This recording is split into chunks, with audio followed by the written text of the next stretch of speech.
What's up, everyone? Welcome to the Scoops podcast episode number 12. I am joined here with fellow members of ScoopsCenter. Jeremy, Deontay, and Antoine, go ahead and say what's up, guys. What's going on, ScoopsCenter? What's up with y'all? This is technically the first podcast episode of ScoopsCenter, guys. So inaugural.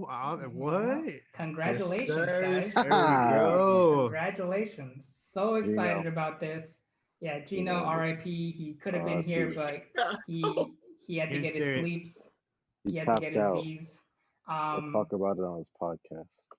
So we're gonna have multiple podcast blogs coming out, but yeah, this is the first one, and we're gonna be talking about everything that happened today. I mean, I had multiple people, and especially the people that are in this podcast right now, just blowing up my phone. I couldn't even sleep. I was trying to sleep. I was up till like 2 a.m. last night editing stuff, and I get texts from Antoine or Deontay every 5 minutes. Wake up, yo, wake up, Antoine, Daniel, wake up. I'm like, oh my gosh, something's happening. So I check my phone, and it's like whap, and I'm like, oh my gosh, like it's really going down.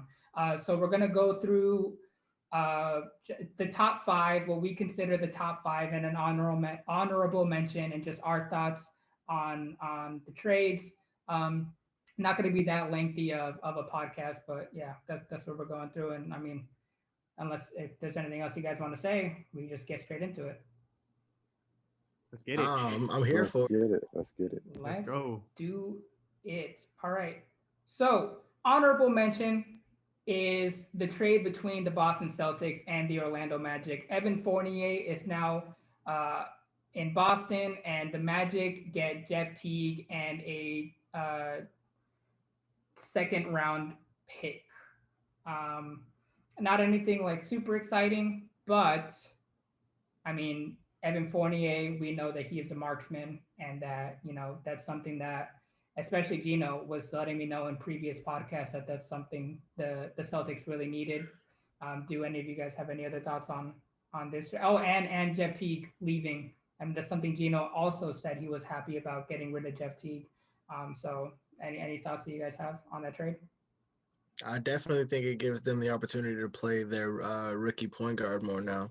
You don't got to worry about trying to give Jeff Teague any type of minutes. You just go ahead and let him get some run out there, get some experience. Let's go Peyton. Let's go Peyton. And you, Anton, was excited about that.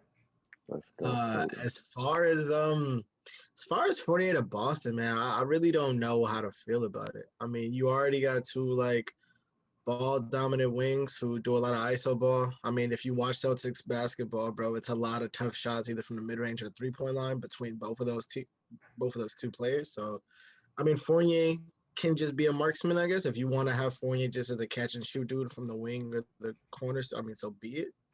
I guess I just have to kind of wait to see how they use him in the offense. I guess I can't really comment on it too much. It'll be interesting to see how Brad Stevens decides to use them. Yeah. With the players they got. When I saw the trade go through, I thought, I mean, me personally, I thought Boston had bigger needs. You know, I felt like they probably, if they would have traded for anyone from Orlando, I was expecting Aaron Gordon to go to Boston, you know, with their need at power forward being a bigger priority. I thought, but I mean, I'm or big man.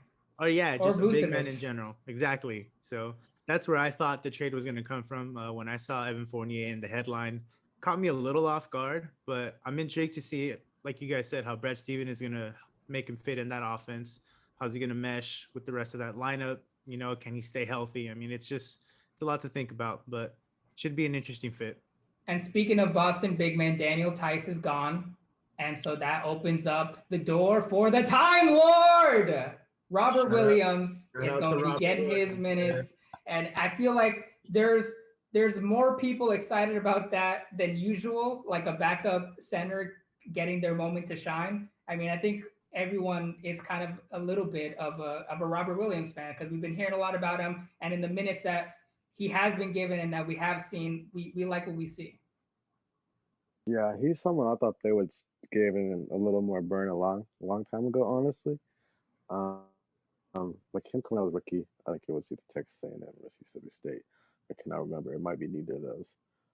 He was already like a good Nolan's the world type, like raw, just defender. So I thought he would have got a little more burn than he got. Um, but I mean, hopefully he does get minutes now, because I mean, you might as well. It's looking like they're gonna run Kemba, Fournier, Brown, Tatum, and then what, Roy Williams or Tristan Thompson. So, or Robert Williams or Tristan Thompson. So we'll see how Thompson it gets the goes. start for sure. Oh no, Thompson gets the start. I was just thinking more Yeah. like closing, but yeah, maybe Marcus Smart, and they just don't run a center. Who knows? They're kind of Oh just committed to gosh. like all offense. Houston Rockets, We'll Portland see what they Trailblazers decide to do. basketball. Yeah, we'll see. Number 5 on the list, and I mean, shout out to Deontay in a way that he doesn't want to be shouted out. Lou Williams Mm. going to Atlanta, getting Rajon Rondo, and a couple picks involved as well. So, Deontay, we'll give you the floor and a big I'm gonna hug. just start off. First, we don't have any more picks to give up. Where in the world do we keep getting picks to give to people? I don't. Oh, regardless, I don't care if they're second round picks, bro. Where do we have them from? Like, we don't Don't have a have the draft pick pick. around to like what, 2026, 2025? Like, bro, we're not gonna have it in the young player unless we trade for him or sign somebody out of the G League or something. But anyways, it hurts to see Lou go, because before we were this, contending team, like back in 2016, 2017, 2018, like Lou Will was low key like a cornerstone of our team. Like, we got him in free agency, and we were just riding the wheels with him, bro. He was like our number one scorer. He was our sixth man. The team went as Lou Will went, so it's very hard to see him go. I mean, some of the reasons why Kawhi and Paul George were had the light to come to the Clippers were because we had like a good core of players who could hoop, and who just seemed like fun guys to be around necessarily in the locker room, even though that didn't work out too much between Paul George and Montrez, but that's beside the point. I'm a fun guy. Yes, sir. But I don't know. It hurts to see Lou go, but I'm happy to bring in Rajon Rondo. As we just seen last year, he won a championship with the Los Angeles Lakers alongside LeBron. Rondo has always been one of the smartest people on a basketball court. So if it's a late game situation and we need somebody to run a play for us, I mean, I'm happy to have the ball in Rondo's hands and just let him make the best play possible. So it's And positive. wasn't that kind of what I feel like that's what I heard a lot of people when talking about the Clippers. That's what everyone was talking about. It's like Patrick Beverly isn't exactly a playmaking point guard, so they're kind of in need of a playmaking point guard. So when I heard Rajon Rondo, that was the first thing I thought of. No, yeah, definitely. I mean, and especially because with us, as what happened last year, we took a 3-1 lead. Like, we need more leadership on the floor and be able to have somebody to put us into a structured system on the floor. Like, we can't blame it on the coach, because the coach can't be on the floor with you. You need that floor general that's gonna have everybody get into the positions they need to get into, and just help people get like easier shots for them. Like, I know Yeah. Paul George has been trying to run the point guard position this season, and I mean, he's been doing a pretty good job. Like, his assist numbers are up, and so is Kawhi's. But we need them to be more so in that just dominant wing scoring modes. Like, we need a legitimate point guard, and so they can be able to get the shots that they need to get up. So that's I'm happy with it. It's cool.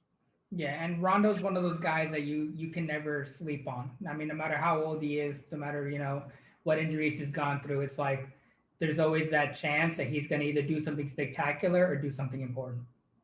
The fact that Rajon Rondo shot like 36% free off on the 3-point line in the playoffs last year, if he don't do that for us, I'm going to be extremely Rondo upset. has a strap. Exactly. I need to see that this year, Rondo. Please. I mean, people go to the Clippers, they forget how to play basketball. We're all aware Stop. of that. See, stop. There we go. It's also, I want to bring up, you're talking about your picks. I know Paul George re-signed, right, or got an extension. Yeah, Paul George got an extension, yeah. You have no picks for like 4 or 5 years. And Kawhi Leonard's a free agent after this year. It could get bad and get real ugly real fast for y'all. It's Y'all true. better hope y'all do good. Because, I mean, All I don't in. see Kawhi leaving, But like, I just don't think like that's not a situation you want to be in. Is Kawhi gone with just no offense, just Paul George? Um, No offense. We've been doing nothing but offending in our past videos and stuff. What do you mean, no offense? I mean, you know, I had a I had to Side of the think about it. backboard. Side of the backboard. Mm. Side of the. That was you in our draft I video. was trying to prove all a I'm doing point, here is and just thinking. like a good Side of the lawyer, backboard. I was trying to prove my point, and I had to hurt somebody to do it, and it changed my life. Oh man. So All right, it's let's move on. Number Oh, 4 on the Jeremy, do you list. have anything to say about it? We Oh, didn't even let sorry. Yeah, I Jesus, we did. Daniel. We no, we talked to Jeremy, didn't we? No, Oh, the only thing No. I have to say about the Lou Will trade is I know he's excited to be able to have those Magic City wings on. That's like, what I was thinking. That was the first thing I thought of. Yeah, The that's what I first. thought about. I was like, he's coming home. Someone make a tribute video and play the "I'm Coming Home" song, please, and have like Wait. the wings placed in the background. I get one just won a championship, but is Lou Will really? I mean, I guess it's only like I know it's only second round picks, but it's like Lou Will's not worth more than Rondo still. I would think I'd still like. I guess it depends on what team. I Lou guess Like Will if it's I'm the a situation. I mean, I guess Louisville hasn't played up to his normal standard this year either. So, I mean, you could throw that in there, I guess. All right. Well, we are going to move along. The next trade involves another member sitting with us, Antoine. Another big hug if you need it. You know, we're here for you. such a bad trade. Norman Powell coming from Toronto to Portland in exchange for Rodney Hood and Gary Trent Jr. straight up. For anyone telling me this is worth it, I do not care. I don't care if you're right. Not a good trade. Okay, so let's think about this. If we look at the numbers, this is me talking about numbers. Norman Powell, right? He's been hooping. Um, 6-man candidate. He's been balling, averaging 19, 3, and 1.8 over like 30 games. So like I get that. That's good. Better than both of them. Rodney Hood coming off the injury, not doing too good this season. Only like 4.5 points, 1 rebound, 1 assist. And Gary Trent been hooping, stepped up last season, went off in the bubble shooting 15, 2, and 1. So yes, I will say Norman's averaging the better numbers to them, but unless I'm mistaken, and he's like a lockdown defender. The last thing we needed, which I know Norman Powell can do, is another 6'3" guard who can score the ball really well. Like that's the last thing we needed. We have Damian Lillard, best point in our league, MVP. I don't want to hear it. And CJ McCollum would have been all-star if he didn't get hurt. Everyone knows, whether you're a Portland fan or not, they don't play defense. I'm pretty sure we're last overall in defense this year. We had the league leader in blocks, and we're still last in defense last year. We can't guard anyone like the Lakers or a team that has big guards because we already can't guard small guards. And we get rid of a 6'8" wing defender in Rodney Hood, who has not been on that good on offense, yes, but he knows our system, he knows our players. He has stepped up when we needed him to. Go to Denver, great series. And he's 6'8".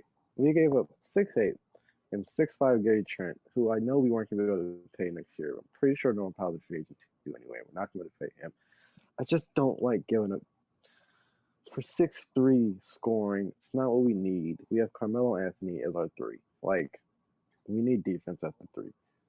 And we need someone who's not Derrick Jones Jr. and too skinny to guard anyone. And he's pretty much Montrezl Harrell. And he gives you a good 5 minutes of action highlights, but it's not really stopping anybody. I like Norman. No, nothing against him. It's just I like all we three don't of these need- players. All three of these Yeah. players are pretty good players and players that like I'm watching and it's like, yeah, I like Norman Powell. I like Rodney Hood. I like Gary Trent Jr. So I mean, seeing those guys get swapped, it was like, I mean, you're gaining something and you're losing something. But I feel like Portland or I feel like Toronto may have won that one. Oh, they won, especially in the long run. I mean, I love Norman Powell, and I think the reason that Toronto won isn't so much talent, more so fit. Yeah, I will say unless he just wants the bag, I don't think Trent resigns with Toronto. I think Trent ends up as a Laker because he is signed with Clutch Sports, and most LeBron is very good at getting players from clutch And sports to I come to the love Gary Lakers. Trent Jr. Yes, yes, you're very So smart to love him. Very yeah, smart. yeah. Um, number 3 on the list, Nikola Vucevic, who we brought up in a previous trade, someone we thought would go to the C's instead of Fournier possibly. Going to Chicago with Al-Farouq Aminu in exchange for Wendell Carter Jr., Otto Porter Jr., and 2 first-round picks, 2021 and 2023. I like this. I just like it because um, it's going to be fun to watch Zach LaVine and Nikola Vucevic. Like we're all aware of that is going to be a fun 1-2 combo to watch. I mean, Vucevic is they. I saw they Chicago wanted like a franchise big man, and Vucevic isn't a bad way to go in any sense of the word. But it's not. It's not who you traded. It's where he's traded to. Chicago. It's like it's Chicago. They're not doing much. So I mean, if I'm Vucevic, it's like, yay, I'm at Orlando, but I'm in Chicago. It's like you're taking a lateral step, and you're still pretty much at the bottom of the East. I mean, I think it'll be a little better. I think it'll be a little better, but I don't think that they're going to be winning anything anytime soon. I'd be surprised if they did. Yeah. Um, it's like it's kind of just like one of those things where it's like as good as maybe the Dallas is. It's like you're not ready to take on the Lakers or the Clippers or a big team.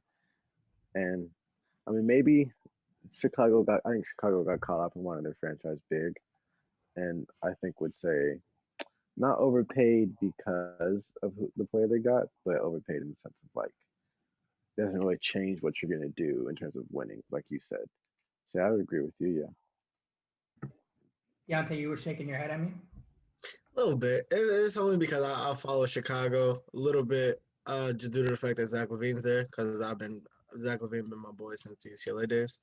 Uh, I just think like I do understand like as of right now, like as of today, it doesn't change the fact that Chicago aren't contenders. Like they're still going to be fighting for the 8th seed or fighting to play in the play-in games, from the 8 through 10 seed, whatever you want to call it.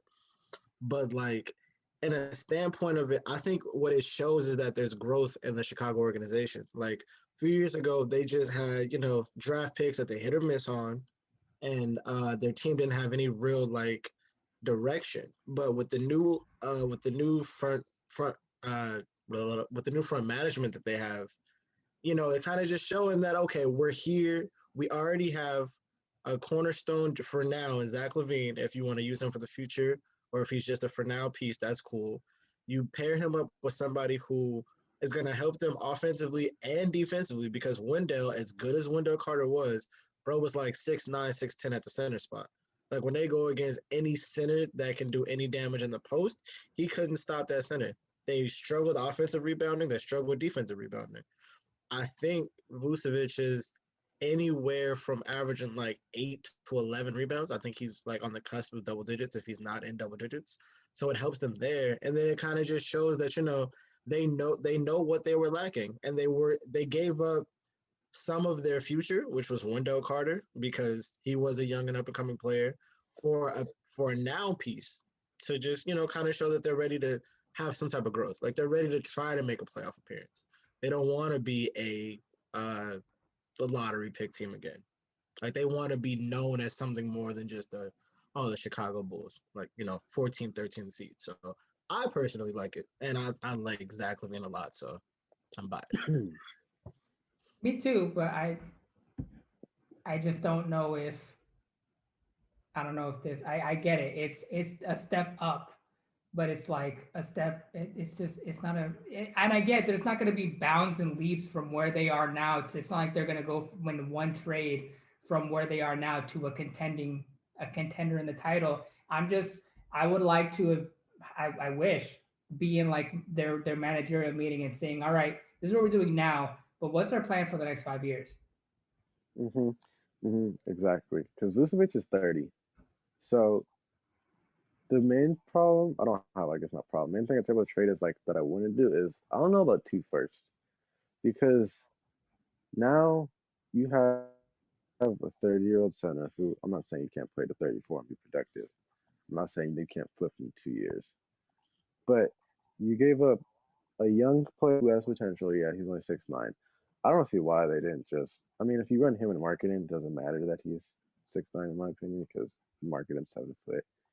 But it's like They were you running gave him in him, you market. gave him Otto. So I'm saying that's why I don't him being shorter doesn't bother me too much, because when you have a 7 footer, it's like, well, just one's the center, one's power forward. It Yeah, doesn't but you matter. got two who can't rebound. That was the issue. That was That's like a true. really big issue with their Marketing, front yeah, court. marketing can't Yeah, because rebound. That Markkanen's is gonna be outside at the perimeter because he's looking to shoot threes all the time. So, very true. yeah. Well, him being 30 is the only thing. That's him being 30, and they had to give up two first. Um, and two somewhat like, especially like this year, you got both Mobleys coming out of the draft who are 7 foot centers with high, like it's a good center. These next couple of years are some good years for centers, and now you don't. I mean, you can still move Vucevic for a pick, but I don't know. I don't think it's a loss, but like yeah, like Daniel just kind of going side. Jeremy, anything you want to add? Yeah, so I was gonna just make that point that Antoine made. I like the move. I think I mean, you look at Vucevic, he's a very interesting big man. You look at his stats, this dude's a double machine. We see that night in and night out. He can move the ball, he can rack up assists out of the post and mid post. I mean, he can shoot the three ball pretty well. Across the board, his production is pretty solid, overall. And that's what made him an all-star, but does he make your team better? And that's a question that the Bulls are going to answer eventually, but the price that they paid for him is kind of steep. I personally think so.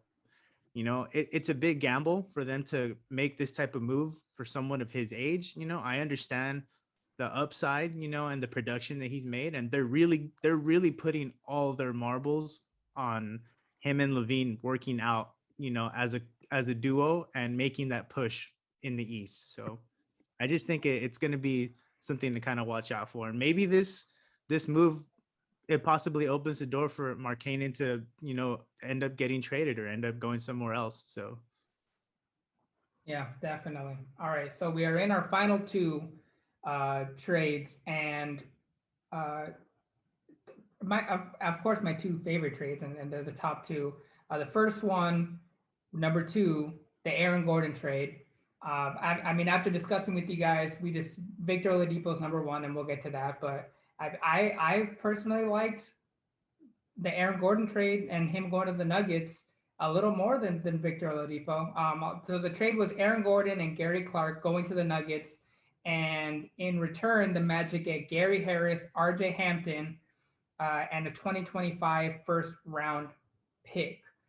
So I mean, for the Magic, you're getting a young guy in R.J. Hampton. You're getting Gary Harris, who hasn't been playing like amazing as he for the Nuggets. We know what he can do. Whether he's having his ups and downs, he's had inconsistencies in the past, but we know what Gary Harris can give us. And that first round pick. But more so, I'm looking at the Nuggets side, at getting Aaron Gordon, what Aaron Gordon can do potentially for that team, on both sides of the basketball. And then another small trade that I think is pretty impactful is they also got JaVale McGee. And that is something that everyone has been talking about. Jokic and his defense. All right, well, now we got someone that can protect the paint just a little bit better, or a lot better than Jokic can.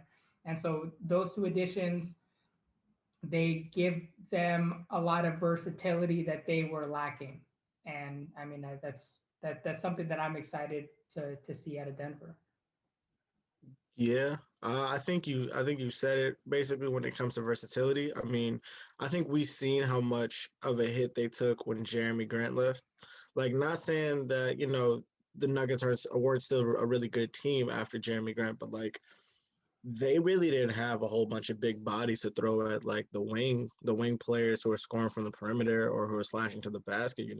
And like you said, when you got Jokic down there, he's not a protect the rim basket kind of center. So I mean, people probably were just having field days, from the perimeter and just slashing in. So I think Gordon definitely helps with that. I mean, I'm not saying Gordon's like an all defensive level kind of player, but just with his frame and his athleticism, I mean, he can stay in front of people. So And then offensively, I mean, the Nuggets are always like a juggernaut when it comes to offense. So you add somebody who can give you 16 points, can score from the perimeter, can slash, can dunk the ball, can put the ball on the floor, make plays for others. I mean, that's just gonna be fun to watch, personally. Yeah, I think it creates a lot of fun matchups or fun lineups for them. Because I mean, you have McGee now, so Gordon's been on the transition to a three. So like, I'm not saying they're gonna do this. I'm not saying it's smart, but like fantasy lineups, you could go Jokic, Gordon, Millsap, Porter Jr., and honestly, Jokic, Porter, Gordon, Millsap, and you could still run like Murray or Tony Craig or mix those lineups however you want to mix them. You have pick and rolls with Jokic and Gordon. You have pick and rolls with Jokic and Murray. You have Murray, Gordon. Michael Porter's still going to be there. Tony Craig's still your main defender. Now you got McGee to help You mean defend. Torrey Craig? Torrey Craig, yeah, my He's fault. gone. Oh, he did go to. Yeah, Went to he's the not summer with the there. Bucks. So right, yeah, Yeah, you're so right. that's what I'm saying. Well, They lost perimeter defense this offseason, or last offseason, excuse me. okay, we know the Tony Craig part, but yeah, you can run Millsap, Murray, or Millsap, Jokic, and Gordon at the same time because Gordon can't play the three, and you still get your Murray out there. Um, but yeah, that's kind of all I really have to say. Helps them get more physical in the paint. Yeah, defensively, I feel like there was a lot of depth lost in Denver when they lost players like Jeremy Grant, Torrey Craig, Mason Plumlee, guys like that. But, I think their biggest need was the Nuggets needing someone who could defend scoring forward, someone who can rotate over and recover to challenge 3-point shots. And Aaron Gordon is going to be able to fill that void almost immediately. On defense, he provides a lot for the Nuggets. Offensively, he was a little inconsistent when he was with Orlando, but I feel like him having an elite playmaker like Jokic is going to help his numbers improve a lot. It'll Yeah, I be an think when you interesting dynamic to see. yeah, I Definitely think is. when you definitely have somebody who can get you the ball in spots that you like to score from, it makes the game easier. Yeah, it'll be interesting to see how they work together. And I mean, if we're ready, let's get down to the number one trade. Victor Oladipo is now a Miami Heat, and Houston gets Avery Bradley and Kelly Olynyk. And I mean, everyone is a fan of Oladipo. I am from his time with the Magic, his times Indiana. Everywhere that he's gone, it's like I'm rooting for him. He just how he plays and even off the court, he seems like a really cool dude. So I mean, him going to Miami, I think it's awesome. I think it gives him a chance to shine. It'll be interesting to see how he works with guys like Jimmy Butler and the team that he's working with. And then shipping out Avery Bradley, shipping out Kelly Olynyk. I mean, we know what Avery Bradley can do, and Kelly Olynyk, he's whether he was in Boston or whether he was in Miami, wherever he was, he's been pretty well liked in what he can give your team. So I was a little bit surprised to see him go, but I think this is just them going all in on Precious and even further in on Bam and the potential of the big men that they have there without Kelly. So I mean, it'll be an interesting dynamic now to see because it definitely shakes things up a bit for Miami. They picked up Bielitsa too, right? You're right, they did. Yeah. They Who did. did? Miami. Who did? Oh, yeah, hey, Brooklyn better watch out because they got an absolute steal with this trade. Victor Oladipo is someone everyone would say could be that guy, especially was in Indiana. Hasn't been the same. He's still averaging 25 and 6. And they got him for Kenny Olynyk and Avery Bradley. Yes, they're both good. They're versatile. They play for defense. Olynyk's kind of like a better version of Tice. He's not a pushover in the paint. He can stretch the floor a little bit. And Avery Bradley's a 3 and D. But Victor Oladipo for both of them in a 2022 first round pick swap which isn't even this year. So Houston luckily got to keep their pick. But it's like that's a steal for Victor Oladipo, and now he's with Jimmy Butler, who you know is going to push him to be hard or better shape, just like because we know like Victor has said himself when he first got to OKC, the reason he got in better shape because he was someone like Russ, and Jimmy Butler is just like Russ, if not a better leader and a better motivator. And you're giving someone that's just gonna work and grind, and that Miami team is gonna play defense and get to the basket. Jeremy, you can go next if you'd like. Yeah, I I'm I think this was hands down the best move of the trade deadline. You know, you think about Oladipo. You know, he's an all-star. He was an all defensive player, all NBA player.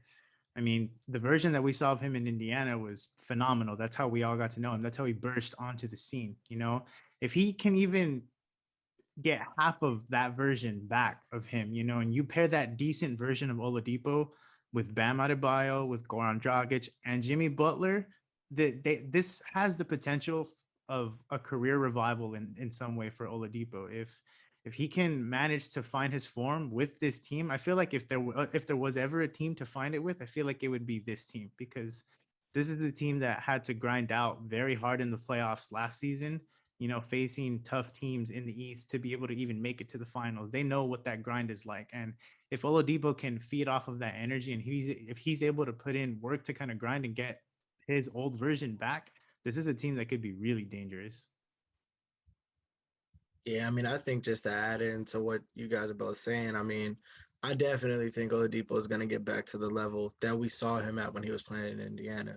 And I only simply say that because you normally like when you see players go to destinations that they wanted to go to from the get-go, and they actually start to put in more effort, their dedication to their craft, to their game, you know, it takes another level. Like they're going to really be fully there, both spiritually and mentally. And you know, when Victor Oladipo was getting ready to get shipped out of Indiana, his trade destination was to Miami. Like, there's been talks that even wherever he went, he was just going to be a half a season rental because afterwards he was going to Miami. So now that he's already there, he doesn't have to worry about getting a new like he doesn't have to worry about free agency because he knows he's already at the place that he wants to be. He can just focus on hooping now. And like you said, I mean, being under somebody with the leadership of Jimmy Butler, I mean, he's going to get you in shape and he's going to get you focused on basketball for sure. And the Miami Heat, that organization in general, I mean, they're just a very strict, cutthroat organization, ran by Pat Riley himself. I mean, you're going to be in shape as soon as you walk through the door. Like, I don't know if you guys remember back from like the LeBron Miami days, but, when they went to their training camp in the military base, and they spent like the first week or two just doing nothing but defensive drills alone. Like that entire organization is just strict from head to toe. So that's probably the best place for him to go, like you said, to rejuvenate his career. And it's going to be real scary for them. Like they for sure going to be a top 5 defensive team. Offensively, I mean, we'll see how it works, but it's going to be real scary. I mean, the NBA is shaking up. It was a big shakeup. I mean, after the end of the deadline, it's like a lot of places look different. So it'll be interesting to see how everything progresses because in a lot of ways it's kind of a new ball game. So we'll see where it goes from here. I have a question for you, Daniel. Go ahead. How do you feel as a Lakers fan after everything that's happened? Of course, I know your 2 best players are injured. And of course, I know you guys are going to be looking for players in the buyout market. But as of today, as a Lakers fan, how do you feel? Not worried. I love the confidence in LeBron. Yeah, That's what it is. That's what it is. I mean, I feel like until the guy shows us a reason not to be confident in him, the Lakers could drop to the 8th seed and he could still get to the finals. I'm really not. I'm not worried, right. and they're hurt, but they can figure it out. I like that answer. Daniel, I also have a question. Y'all can answer too. I was just doing like a little check.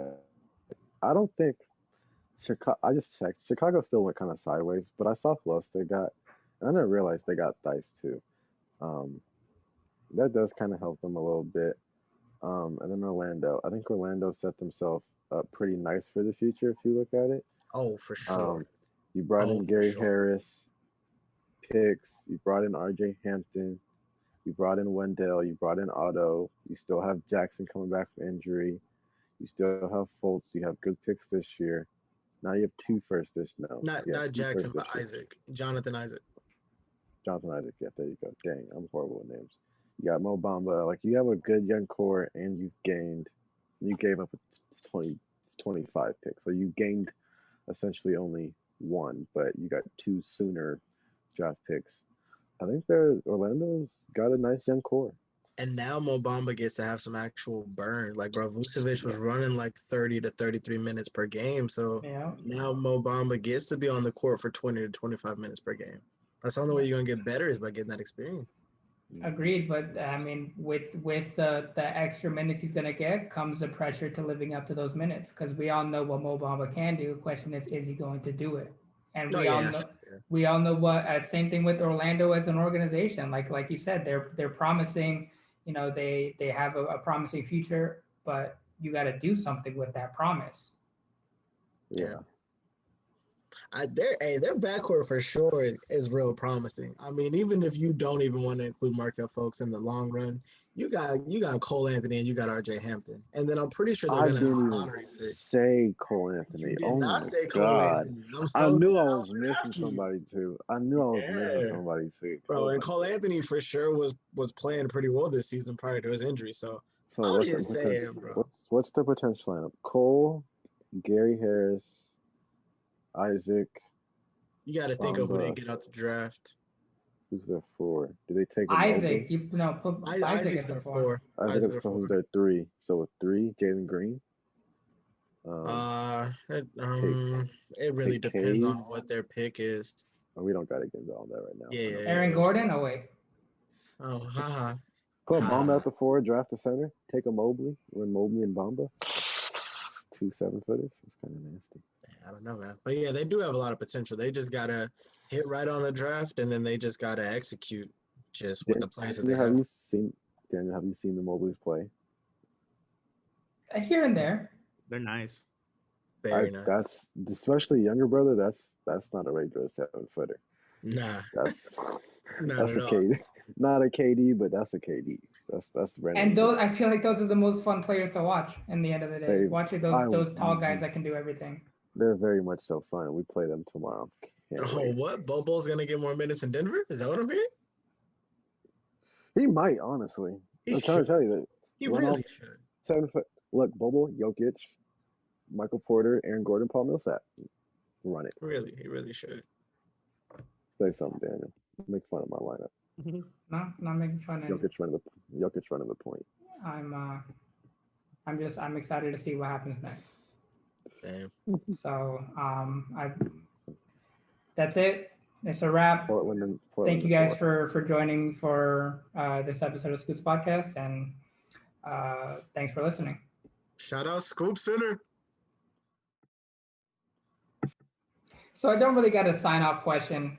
I have more of a statement, and I want to get your guys' thoughts about it. And I'm sure it's thoughts that probably at least Jeremy and Antoine share with me. I'm thinking about guys like Mo Bamba. We were talking in the podcast about 7-footers, guys that are super tall.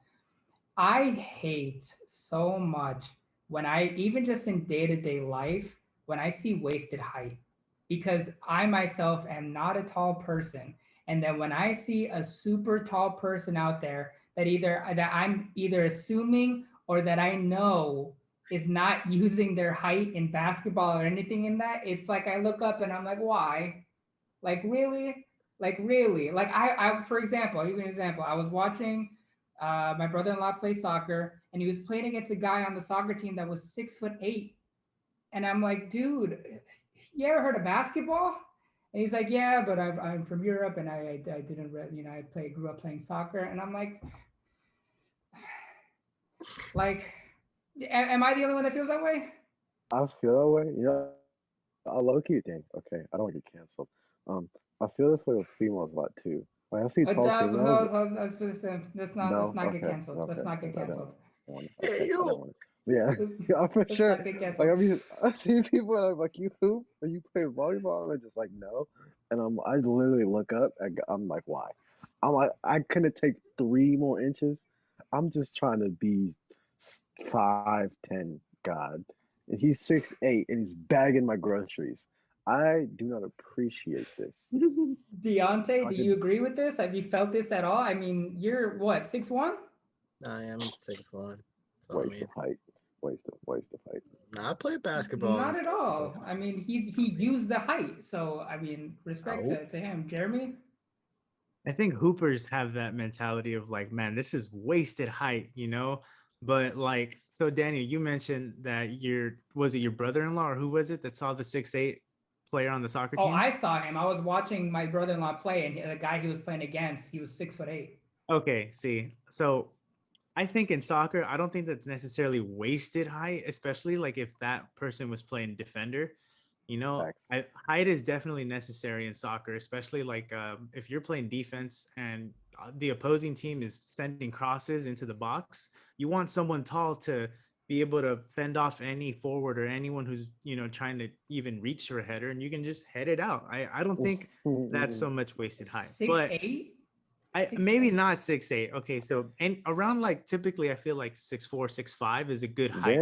Van Dyke's like 6'5", I feel like. Yeah.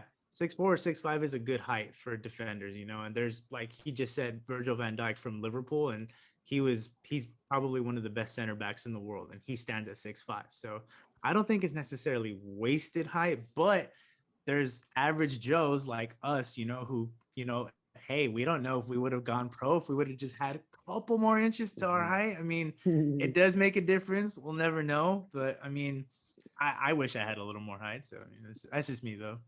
Daniel, to piggyback on your question. Okay, so like, because Jerry brought up like the basketball player mindset for like, especially like the beginning of high school. I used to like like in my head, you get mad, not mad, but people would be like, "Oh, you're tall, right?" And then we talking to my friends, and my friends like all 6'1" and stuff. So like, I get it, they're tall, but in my head, I just be like, they're not tall. Like, how I would think about it from a basketball perspective.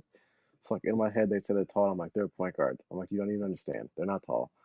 But like I just had like realize like okay, a regular person walking up to someone who's like 6'2" is gonna say they're tall, and it just took me a long time to be like, Every it's not non-NBA basketball. fan, Antoine, every non-NBA fan, like they're watching the games and they're not realizing it. And then like they see that person, that basketball player in real life, and they're like, what the heck? This guy's a building. Like Yeah, he did not look that tall on the screen. like he people said like this guy's a Deontay. building. No, like He's Deontay. giant. People, bro, like people would say you're tall because you're 6'1", and like in my Yeah, head it's like he's a like you don't even understand how short he is. I Like do he's that a too. small player. I do Yeah, that it's like too. you don't even. And I'm like, okay, it's regular life, Antoine. They don't understand. Yeah, 6'1" is Chris Paul. Yeah, We're that's what I'm that's what saying. we're thinking. Chris Paul's not the That biggest guy on the court by any means. Yeah, no, they never went to the paint. They never felt that feeling. They don't know. Yep, no, definitely. for